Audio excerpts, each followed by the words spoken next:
Hello friends, मेरा नाम है आफ्ताब मोहम्मद खान और आप लोग मौजूद हैं लाफानी दुनिया में। चाइनीज़ एस्ट्रोनॉट को खला में दरवाजे की नॉकिंग ने यानी कि दरवाजे की दस्तक ने परेशान कर दिया। वो सोचने पे मजबूर हो गया कि आखिरकार बाहर क्या है, क्या बाहर कोई एलियन है या कोई मॉन्स्टर। दोस्तों, ज़रा सोचें कि आप स्पेस में बिल्कुल अकेले हों और आपको इस बात का एहसास हो कि आपकी स्पेसशिप के बाहर कोई मौजूद है, तो बताएं आप क्या करेंगे। सिर्फ यही नहीं बल्कि वो एलियन जो बाहर स्पेस के मौजूद है वो मुसलसल आपकी स्पेस शटल का दरवाजा खटखटा रहा हो, तो आप क्या करेंगे? क्या उसके लिए दरवाजा खोल देंगे और उसको अंदर आने की दावत देंगे?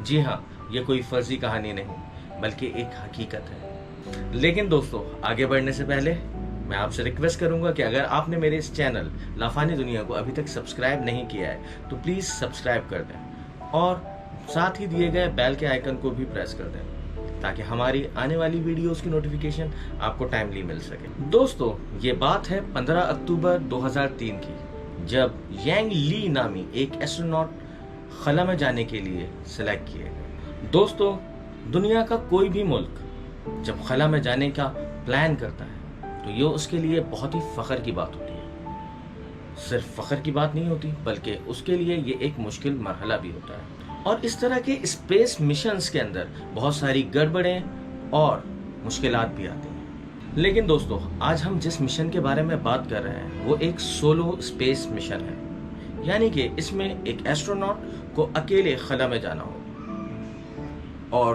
कुछ अरसा वहां गुजारना होगा। स्पेस में बिल्कुल तन्हा जाने का एक दबाव बिल्कुल मुख्तलिफ होता है। अमेरिका ने भी अपने आखिरी मर्रिखी मिशन के बाद कभी किसी एस्ट्रोनॉट को अकेले स्पेस में नहीं भेजा और इस बार चाइना के लिए ये एक नया मौका था।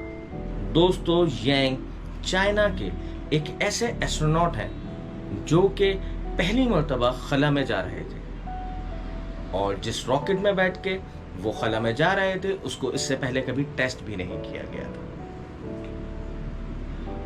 यांग पे सिर्फ सफर का दबाव नहीं था बल्कि उनके ऊपर इस बात का भी दबाव था कि ना जाने ये स्पेस मिशन किस हाल में इख्तिताम पसीर होता है। मिशन के आगाज में कोई भी गड़बड़ नहीं थी। यांग ने अपने सफर की शुरुआत इनर मंगोलिया नामी रॉकेट में की।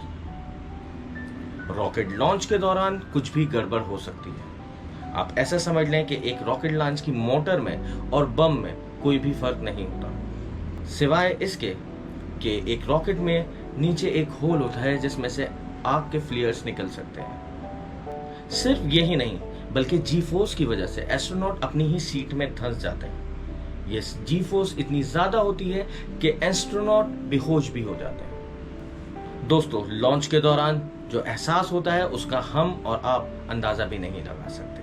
पेट में ऐसी गड़बड़ होती है कि ऐसा लगता है कि आपके पेट में कोई बैठकर आपकी आंतों को खींच रहा हो। दोस्तों, ऐसे मौके पर आंख, कान और सारे सेंसेस बहुत तेजी से काम कर रहे होते हैं और आपको हर लम्हे अपनी ट्रेनिंग याद आ रही होती है। ऐसे मौके पर एस्ट्रोनॉट पे बहुत प्रेशर होता है जब तक वो हमारे एनवायरनमेंट यानी कि एटमॉस्फेयर से बाहर नहीं निकल जाते। तकरीबन 10 मिनट बाद जब रॉकेट जमीन की सरफेस से 210 मील ऊपर जा चुका होता है, यांग को इस बात का मुकम्मल यकीन था कि वो इस रॉकेट में बिल्कुल अकेले हैं। हम इस बात का तसव्वुर भी नहीं कर सकते कि यांग को किस कदर सुकून मिला होगा जिस वक्त इनर मंगोलिया खला में पहुंचा होगा और उसके इंजन बंद हो गए होंगे और साथ ही उस रॉकेट का हिलना भी बंद हो गया होगा। इंजन बंद होने के बाद माइक्रोग्रेविटी का एहसास शुरू हो जाता है और हर चीज हवा में मौल्लक हो जाती है, जैसे हर चीज तैर रही। यही एहसास यांग को भी हुआ। इस माइक्रोग्रेविटी के साथ साथ एक अजीब सी खामोशी चारों तरफ फैल जाती है। ये खामोशी शुरू में तो बहुत सुकून देती है, लेकिन थोड़ी देर बाद आपको आपके अकेले होने का एहसास दिलाने लगती है। रॉकेट बंद होने के बाद यांग अपने उन कामों की तैयारियां करने लगा जो इसने जमीन से वापस जाने से पहले कंप्लीट करने थे। मगर इसी दौरान एक वाकया पेश आया। यांग को अचानक दरवाजा खटखटाने की आवाज सुनाई देने लगी, जैसे कोई स्पेस शटल का दरवाजा खटखटा रहा। ये बात इस कदर अजीब थी कि उसके तसव्वुर में भी ये बात मौजूद नहीं थी कि वो खला में अकेला है और उसको इस तरह की कोई आवाज सुनाई देगी। यकीनन ये एक ऐसी बात थी कि कोई भी इंसान जिसको ये मालूम हो कि वो अकेला मौजूद है और अचानक उसको दरवाजा नॉक होने की आवाज सुनाई दे, वो खौफजदा हो जाएगा। आप सोच भी नहीं सकते कि उस वक्त यांग किस कदर डर गए थे। वो ये समझ नहीं पा रहे थे कि क्या वाकई कोई बाहर दरवाजा खटखटा रहा है या कोई चीज मुसलसल रॉकेट से टकरा रही है। और वो इस कंफ्यूजन के अंदर अपने अंदर ही खौफ महसूस कर रहे थे। ये आवाज सुन के यांग के दिमाग में सबसे पहली बात जो आई वो ये थी कि इंस्ट्रूमेंटल पैनल को चेक किया जाए, कहीं इंस्ट्रूमेंटल पैनल में कोई खराबी तो नहीं हो गई, या फिर कोई कंप्यूटर ने किसी खराबी को रिकॉर्ड तो नहीं किया, या कहीं ऐसा तो नहीं कि स्पेस शटल की बाहर की तह किसी तरीके से निकल गई। मगर हैरान कुन तरीके से स्पेस शटल में कोई भी खराबी नजर नहीं आ रही।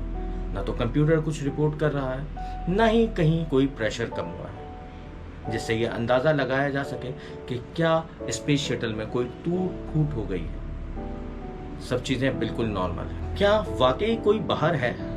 क्या कोई अंदर आना चाहता है? ये सोचकर यांग बहुत परेशान हो रहे थे, क्योंकि एक तरफ वो ये भी सोच रहे थे कि स्पेस के बाहर का जो टेम्परेचर है वो -235 है। क्या कोई चीज बाहर इस टेम्परेचर में सरवाइव कर सकती है? वो अपनी ट्रेनिंग के मुताबिक ये सोच रहे थे कि अगर कोई इंसान बगैर एस्ट्रोनॉट के सूट के बाहर चला जाए तो उसकी बॉडी के अंदर एक किस्म के धमाके होना शुरू हो जाएंगे। सिर्फ यही नहीं बल्कि उसका जिस्म फूल के साइज में दुगना हो जाएगा। यांग ने सोचा होगा कि आखिर बाहर कौन है। क्या बाहर देखने पर उनको कोई चेहरा नजर आएगा, या फिर अगर बाहर कोई भी नहीं है तो ये आवाज कैसी है? और ये सोचकर वो और खौफजदा हो गए होंगे।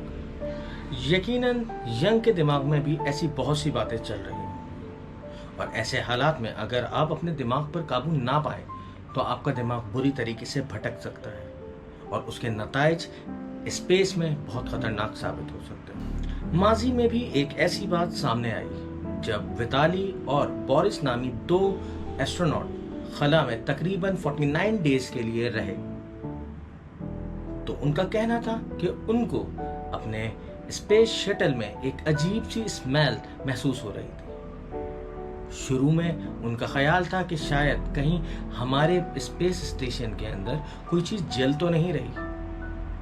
उन्होंने मुकम्मल इस मामले को जांच करने की कोशिश की, लेकिन उनको ऐसा कुछ नहीं मिला। इस पर ग्राउंड कंट्रोल ने भी ये बात पक्का करना चाहिए कि आखिरकार कहीं कोई स्पेस में केमिकल रिएक्शन तो नहीं हो रहा जिसकी वजह से ऐसा हो रहा हो। मगर जब कोई भी आंसर ना मिल सका तो ग्राउंड कंट्रोल ने उनका मिशन कैंसिल किया और उनको दुनिया में वापस बुला लिया। दोस्तों, आगे चलकर जब उनके स्पेस शिप की जांच की गई, जब उसमें कुछ नहीं मिला, तो फिर कुछ रिपोर्ट्स ऐसी सामने आई जिनसे ये एहसास हुआ कि शायद स्पेस ने उन दोनों एस्ट्रोनॉट्स के दिमाग पर असर डाला था, और वो कुछ और नहीं उनके दिमाग की एक तख्लीक थी। किसी भी स्पेस एजेंसी का सबसे बड़ा खतरा यही होता है कि जब एस्ट्रोनॉट्स को खला में भेजा जाता है तो खला अपने असरात उन पर छोड़ना शुरू कर देती है और वो बुरी तरीके से उनके दिमाग पर हावी होने लगती है। और इसी वजह से सबसे ज्यादा प्रैक्टिस एक एस्ट्रोनॉट को अकेले रहने या अपने टीम क्रू के साथ रहने की करवाई जाती है। यांग के केस में शुरुआत में ऐसा लगा कि शायद यंग एक स्पेस डायमेंशिया से गुजरा है, मगर यांग को अभी स्पेस में गए हुए एक दिन भी नहीं हुआ था। जिस बिहाफ पर यह कहा जा सकता है कि स्पेस डायमेंशिया होने के लिए इतना टाइम काफी नहीं।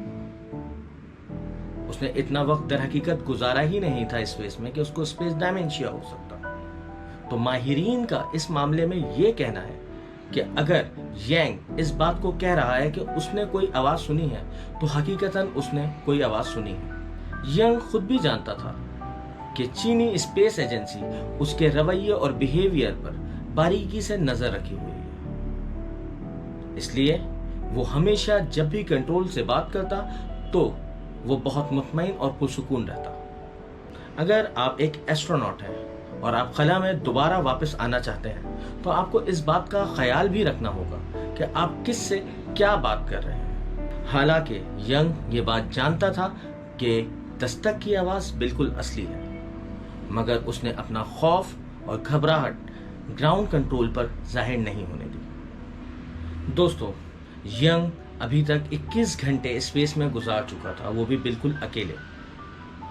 अब उसको अपना सबसे अहम काम शुरू करना था, यानी कि जमीन पर वापसी का सफर शुरू करना था। इसके लिए उसको बिल्कुल प्रिपेयर होना बहुत जरूरी था। आप समझ सकते हैं कि इस सूरत हाल में जरा सी भी घबराहट बहुत बड़े नुकसान का बाइस बन सकती थी। जैसे ही यंग का स्पेस शटल जमीनी एटमॉस्फेयर में दाखिल हुआ तो उस वक्त उसकी रफ्तार 25,000 माइल पर घंटे से भी ज्यादा थी, और ये इस कदर रफ्तार होती है कि शटल का आउटर लेयर आयोनाइज होना शुरू हो जाता है, और इस रफ्तार से पलक झपकते ही सब कुछ खत्म हो सकता है।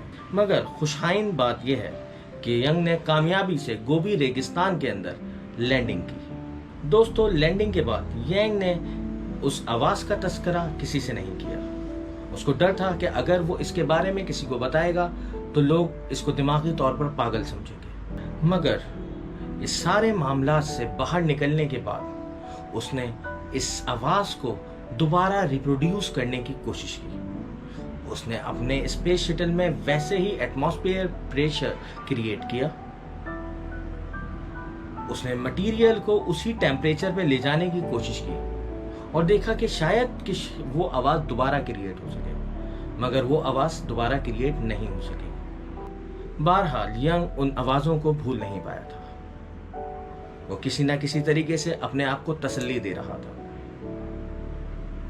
कुछ अरसे बाद जब एक और मिशन लॉन्च हुआ तो यंग को अपने तजर्बात नए एस्ट्रोनॉट्स के साथ शेयर करने थे। इस बार वो चुप नहीं रहा। उसने अपनी आपबीती उन एस्ट्रोनॉट्स को बताई तो पता लगा उन नए चारों एस्ट्रोनॉट्स ने सेम वही आवाज सुनी थी, और ये बहुत अजीब बात थी। न जाने वो आवाज किस चीज की थी। क्या वाकई इस तरह के स्पेस शटल में ऐसी आवाज पैदा होती है, या फिर वाकईतन कोई बाहर था जो अंदर आना चाहता था? ये सवाल आज भी बाकी है। नाज़रीन, अब हम आपसे इजाजत चाहते हैं। अगर आपको हमारी आज की ये वीडियो अच्छी लगी हो तो हमें कमेंट सेक्शन में जरूर बताएं, और साथ ही दिए गए बेल के आइकन को भी प्रेस कर दें ताकि हमारी आने वाली हर वीडियो आपको टाइम पर मिल सके।